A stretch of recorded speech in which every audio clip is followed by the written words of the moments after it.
ወንድ ወይስ ሴት ልጅ ነው መውለድ የምትፈልጊው? በቅርብ ጊዜ በተደረጉ ጥናቶች ሰላሙ አለይኩም ወራህመቱላሂ ወበረካቱ። ውድና የተከበራችሁ ቤተሰቦች እንዴት ናችሁ? ደህና ናችሁ ወይ? እኔ ደህና ነኝ። ቤተሰብ ታሪክ መጣላችሁ። መማር ደጌ ታሪክ መጣላችሁ። ወንድ ወይም ሴት መውለድ ለምትፈልጉ፣ ለምሳሌ አሁን እኔ ወንድ ነው ያለኝ አይደለ? ሴት ለመውለድ ስፈልግ ይሄን ነገር ተጠቀሙ አለ ዶክተር። ስሙት ጉዳያቸውን። ወንድ ወይስ ሴት ልጅ ነው መውለድ የምትፈልጊው? በቅርብ ጊዜ በተደረጉ ጥናቶች መሰረት እንቁላል በሚመረትበት 4 ቀናት ውስጥ የመጀመሪያዎቹ 2 ቀን ላይ ግንኙነት ከተደረገ ሴት ልጅ፣ የመጨረሻዎቹ 2 ቀን ውስጥ ከሆነ ደግሞ ወንድ ልጅ የመፀነስ እድሉ ከፍተኛ ነው ይላል። እስቲ ሞክሪውና ከ9 ወር በኋላ ተመሰግኛለሽ። በቃ ከዚህ በኋላ ወንድ ወይም ሴት ለመውለድ ክቡር ዶክተር የተናገሩትን ሰምታችሁ፣ ለምሳሌ እኔ አሁን ወንድ ነው ያለኝ አይደለ? እናንተ ደግሞ ሴት ለመውለድ ስፈልግ ይሄን ነገር ተጠቀመን። እንግዲህ ያው ውለዱ ማለት እውነት ከሆነ ዶክተር ያው ዶክተር ነው ልንገራችሁ። መማር ደጌ ይሄ የተማረ ይሄ ምሁር ሰው እንግዲህ ወንድ ወይም ሴት ለመውለድ ለምትፈልጉ ነግሯችኋል። አደባልቃችሁ። ምክንያቱም ልጅ ወንድ ብቻ ሲሆንም ጥሩ አይደለም፣ ሴት ብቻም ሲሆንም ጥሩ አይደለም። ስለዚህ ይህን ስትራቴጂ ተጠቅማችሁ ወንድ ያላችሁ ሴት ለመውለድ፣ ሴት ያላችሁ ወንድ ለመውለድ ይህን ስትራቴጂ ተጠቀሙ። ዶክተር ነው ያለው፣ እኔ አይደለሁም ያልኩት። እሺ ሰምታችኋል። ጉድ እኮ ነው። ግን እንዲሁ እኮ ልንገራችሁ፣ ከመማር ማለት ነው ከማወቅ ከመማር ገና ብዙ ነገር እንማራለን። እውነቴን ነው የምነግራችሁና ክብር ዶክተርዬ የተማረ ሰው ግዴ ላይ ማለት እኮ ገና ብዙ ነገር ነው ያስተማረን። የማይገርማቸው ቁጭ አድርጎ ላይቭ ላይ ራሱ እንቅጭን እኔ ደሞላችሁ መቼም ሁሉም የችግሩን ነው። እግሬን አሞኛን ዶክተርዬ ምን ላድርግ ስለው ያለኝን ጉድ ልንገራችሁ። ዶክተርዬ እግሬሽ ስንት ጊዜው ነው ማመም የጀመረች ሲለኝ 10 ዓመቴ። ከዛ አገር ስገባ ለቆይ ነበር ዶክተርዬ። ልክ እዛ አገር ስመጣ መልሶ ተነሳብኝ ስለው እንግዲህ ያለኝን ጉድ ልንገራችሁ ጓደኞቼ፣ ጉድ ልንገራችሁ። የእግር መድኃኒት እንግዲህ አስቡት። እግሬሽ እንዴት ነው የሚያረግ ሲለኝ እንደዚህ ግትር ብሎ ይቃራል፣ እጥፍ ብሎ ይቃራል። በጣም ተረገዜ በጣም ይወጋኛል እና የመድረቅ ባህሪ ያለው። መጀመሪያ ስመረመር ያው ምንድነው ጉልበትሽ ውስጥ ውሃ ቆጥሯን ብለው ነበር። አሁን ደግሞ ደም ነው አሉኝ። እና ክብር ዶክተርዬ ምን ይሻለኛል ስለው ምን ይሻለኛል እግሬን እንደዚህ ሆኛለሁ ምናምን ስለው አትሰቢ መድኃኒቱ ከኛ ጋር ነው አለኝ። መድኃኒቱ ከኛ ጋር ነው። እኔ ደግሞ ላችሁ ምንድን ነው መድኃኒቱ ብዬላችሁ፣ እንዲሁ ዶክተር ሲባል ማለት ነው የተማረ ሰው ሲባል እፍረት የሚባል ነገር አያውቅም። ምን ጉር ናቸው ግን አንዳንድ ጊዜ ዶክተር ተብዬ እፍረት የሚባል እንዲሁ ትንሽ እንዲሁ አፈራ አይባልም እንዴ? ከዛ መድኃኒቱ ይሄ ነገር ነው መድኃኒቱና አያሳስብሽም፣ በጣም ቀላልና ሲምፕል ነገር ነው መድኃኒቱ አለና መድኃኒቱን ነገረኝ። መድኃኒቱን እግርሽን ሙሉ በሙሉ የእግርሽን በሽታ መላቀቅ ከፈለግሽ ይሄ ነው መድኃኒቱ ብሎ አንቀጩን ፈርጥ አደረገልኝ። ጓደኞቼ እግራችንን አመመን ብላችሁ ሀሳብ እንዳይገባችሁ። እኔ ምክንያቱም ምንድን ነው መድኃኒቱ ልትሉ ትችላላችሁ። እኔ ምን ብዬ ልንገራችሁ? ከምን ጀምሬ ከምን ልግለጽላችሁ? ዙሮ ያው መድኃኒቱ ያው ነው በቃ አለ እሱ ነው ያለው፣ እኔ አይደለሁኝም። እና ይህን ይመስላል። ሁለተኛ ነገር ደግሞ እንግዲህ ወንድና ሴት መውለድ ለምትፈልጉ አለ ሰው ተቀምጬ እኮ ነው። መውለድና ወንድም ወይም ወንድ ያላችሁ ሴት ለመውለድ ስትፈልጉ ይሄን ስትራቴጂ ተጠቀሙ፣ ሞክሩት። ስንት ፐርሰንት በዲግሪ ነው የተናገረው። በዲግሪ ስንት ዲግሪ እውነት ነው ይሄ ነገር።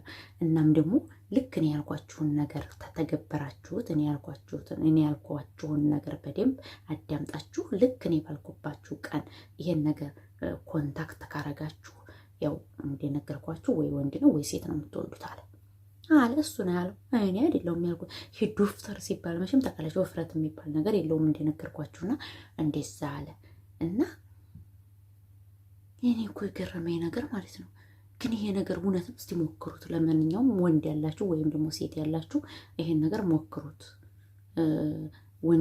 ወንድ ልጅ አጣን ብላችሁ የምታለቃቅሱ፣ ሴት ልጅ አጣን ብላችሁ የምታለቃቅሱ፣ ማደባለቅ ከፈለጋችሁ ሚክስ ማድረግ ከፈለጋችሁ አለና ይሄንን መፍትሄ ተናገረ። ምክንያቱም ከእውቀታችን ከአንጣራችን ተመራምረን ተፈላስፈን ተምረን ተመራምረን ያገኘነው ውጤት ነው አለ። ውጤት ነው። በደንብ ነው የተመራመርነው። ይሄን ነገር ሞክሩት ታገኛላችሁ። እየተሞከረ እያገኙ ነው። ልክ እኛ ባልንባችሁ ሰዓት እኛ ባልንባችሁ ታይም ነው ያለው። እኔ ሰዓት አልኩኝ፣ እሱ ታይም ነው ያለው። ይሄን ነገር ካደረጋችሁ የምንላችሁን በደንብ ሰምታችሁ በደንብ ከተገበራችሁ ሁሉንም ነገር ታገኛላችሁ። እናንተ እኛ የምንላችሁን ብቻ በደንብ በጽሞና አዳምጣችሁ በጥሞና ተጠቀሙት። ከዛ በኋላ ፍሬውንና ውጤቱን ታገኛላችሁ። መታችሁ ገስት ላይ ነው ምን ገስት ላይ አለ መታችሁ ታመሰግኑኛላችሁ አለ። ምክንያቱም ወንድ ልጅ ያጣችሁ ወይም ደግሞ ሴት ልጅ ያጣችሁ ይሄ ነገር እውነት እንደሆነ እስኪ የዶክተርን ቃል በምድር በሰማይ የሚለውን ነገር ከፈጣሪ በታች እንግዲህ ብሎ ነው የተናገረው። ከፈጣሪ በታች ይሄን ነገር ኮንታክት አድርጉት ብሏል። ዙሮ ወንድ ኑሯችሁ ሴት መፈለግ የምትችሉ ሴት ኑሯችሁ ወንድ መፈለግ የምትፈልጉ እህቶቼ ወይም ደግሞ ያው ባሎች አለልም ባለውም ችግረው እና እስቲ እሱ ባለበት ቀን ተጠቀሙት።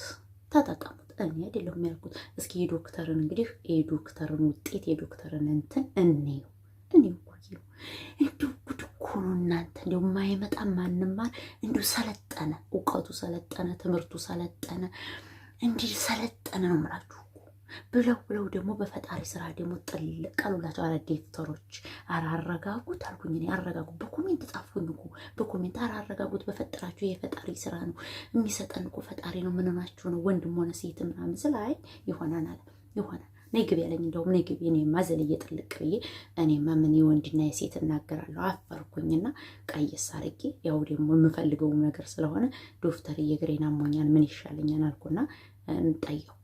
ከዛ ስጠይቅ መድኃኒቱን ነገር አረገኝ። መድኃኒቱን ነገረኝ እኮ እንዲሁ ይሄ ነገር እንዲሁ እኔማ ሞክሩት አለ።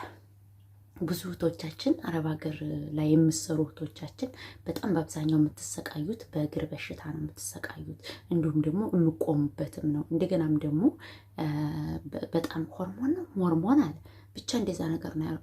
እሱ ነገር በጣም ከባድ ስለሆነ ይሄን ነገር ለማስወገድ ወይም ደግሞ በሽታውን ሙሉ በሙሉ የሚቀንሰው እንደዚህ ነው መድኃኒቱ። በአረብ ሀገር ላይ የሚገኙ ሴቶች ላይ ይበረታል። ከባድ ነው። እነሱ የምንቆምበት ብቻ ይመስላቸዋል፣ ግን የምንቆምበት ብቻ አይደለም ብሎ ፈርጥ አደረገው። እሱን ያፈረጠው እኔ አይደለሁኝ። እኔ ቀዥቃዣ ከልከል ያልኩ ከልከሎ ቀዥቃዣ ነኝ። ዘልዬ ግብት አልኩላችሁ እዛ ይሄ ሲወራ ማለት ነው። እኔም ደግሞ ችግሬን እግሬን አሞኝ ነው ብዬ ዝርዝራ ስገባላችሁ እሱ ምን ዝርዝር አድርጎ ግልጥልጥ አድርጎ እንቅጩን እውነቱን ነገረኝ። እግራችንን አመመን ብላችሁ ውሪ ሀሳብ ቅንጭላታችሁ እንደኔ እንደዚህ ያዞራችሁ በሙሉ ዙሮ መድኃኒቱ ይሄ ነው አሉ። እሱ ነው ያለው። እኔ እንዲያውም መድኃኒቱን ገልጫ መናገር አልፈልግም። ምክንያቱም እኔ ዶክተር አይደለሁም፣ ብቃቱ የለኝም፣ ጥራቱም እንዴት ነው ጀግንነቱ ወሬው የለኝም። ስለዚህ ይሄን ይመስላል ጓደኞቼ፣ ተጠቀሙት። ለማንኛውም ሰላማችሁ ይብዛ በያላችሁበት። ይሄን ቪዲዮ ሼር እያደረጋችሁ ሼር፣ ላይክ፣ ሰብስክራይብ እያደረጋችሁ አበረታቱ። በጣም አመሰግናለሁ። ኑሩልኝ፣ ክበሩልኝ። ያለንን እውቀት ማካፈል ግዴታችን ስለሆነ ነው። እናወዳችኋለሁ። መላ ኢትዮጵያውያን በዓለም ዳርቻ የምትገኙ ሰላማችሁ ይስፈን፣ ችግራችንን ያጥፋልን፣ ማግኘታችንን የልባችንን መሻት እሱ ይሙላልን። እወዳችኋለሁ፣ አከብራችኋለሁኝ። በያላችሁበት ያለ ህዝነት ራህመት አይለያችሁ። ሙስሊም ክርስቲያን ወገኖች እወዳችኋለሁ። አሰላሙ አለይኩም ወራህመቱላሂ ወበረካቱ።